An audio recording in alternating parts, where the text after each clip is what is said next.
Hello everyone and welcome to What Have I Just Read on Tuesday the 5th of September. Get it right this time with Mike and Nadia and the jingle here at St Andrew Church right in the centre of Moscow. So what have we read today? Continuing reading from Haggai.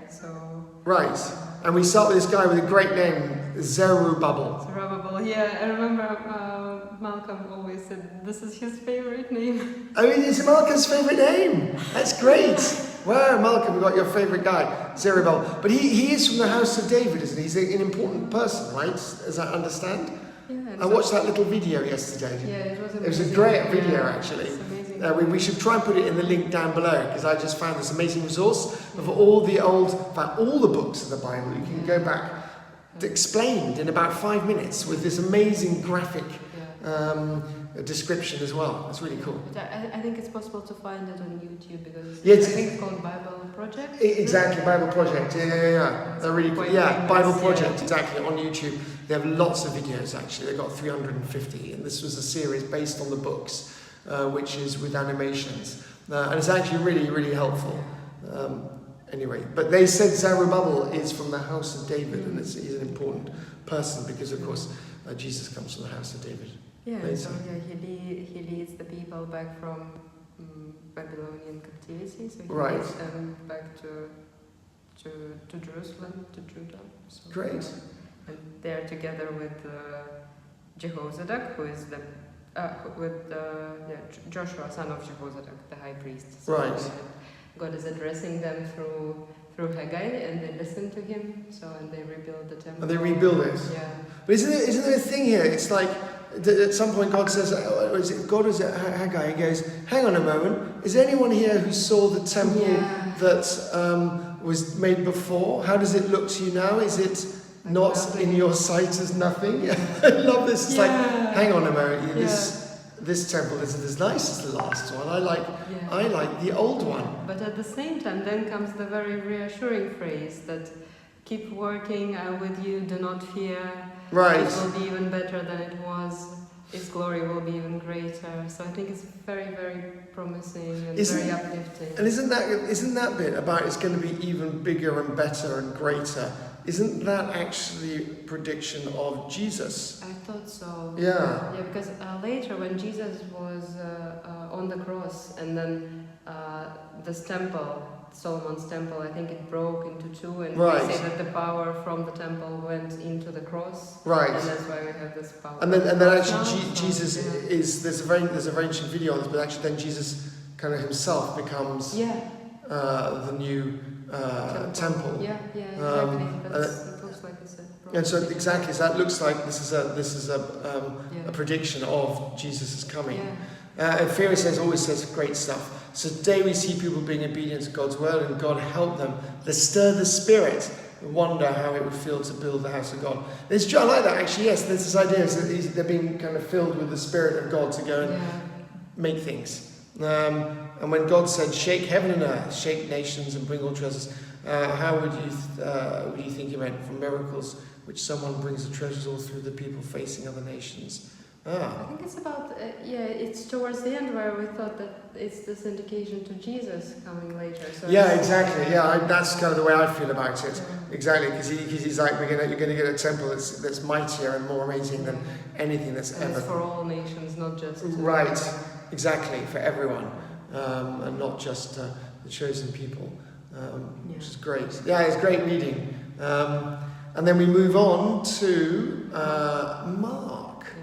It was a short passage today. Yeah, and it's interesting because actually it's a great commentary in the Church of England's. They have a commentary book that actually accompanies this morning prayer and goes with all the readings. In fact, Sharon has a copy, so she sends me pictures of the commentary.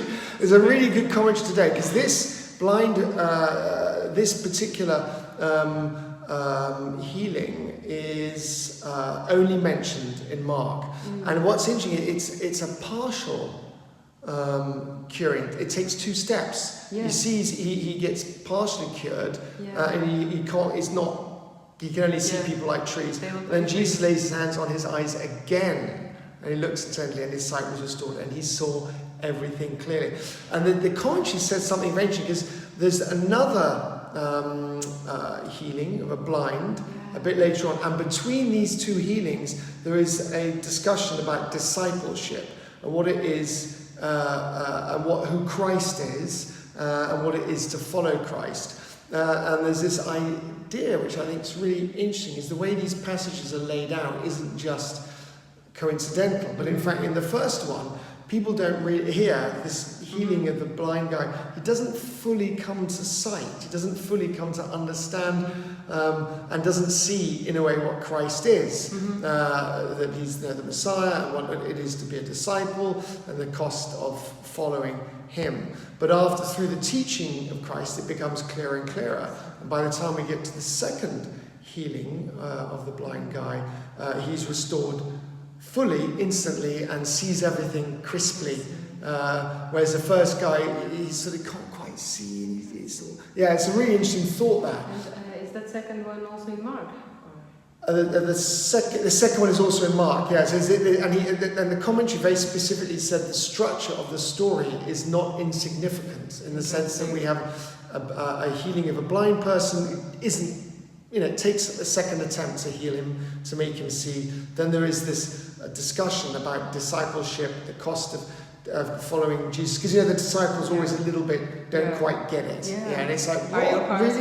Exactly, your heart's hardened. And then we get the next blind healing, which works perfectly. And there's this idea of this journey of coming to understanding. It's a really interesting thought, actually. It was really, really nice. Did you have anything? Because when I read this passage, I was confused. I thought, is it about the story that we had in John? But that's apparently a different one. Because remember, there's also a story about Jesus healing a blind man. Right. And it's also to do with his parents, how Pharisees questioned his parents. Right. Who is the person who healed him? And they said they were afraid of the Pharisees, and they said, we don't know, ask him, he's of age. So but apparently that's because this one is unique. That was a point made actually in the commentary. This is a healing that's only partially done, and the commentary was saying it's interesting that Mark would have chosen this one, of all the possible healings you could have talked about, and they said it's not, it's part of this kind of structure thing, which is interesting. And it's actually very interesting, what you were saying from the John healing. Exactly the questions, and said, don't ask us, we're afraid to give you an answer. But anyhow, great. So great meetings today. Lots to think about, and see you all soon. Hopefully, maybe tomorrow. Okay, right. Yeah. Bye.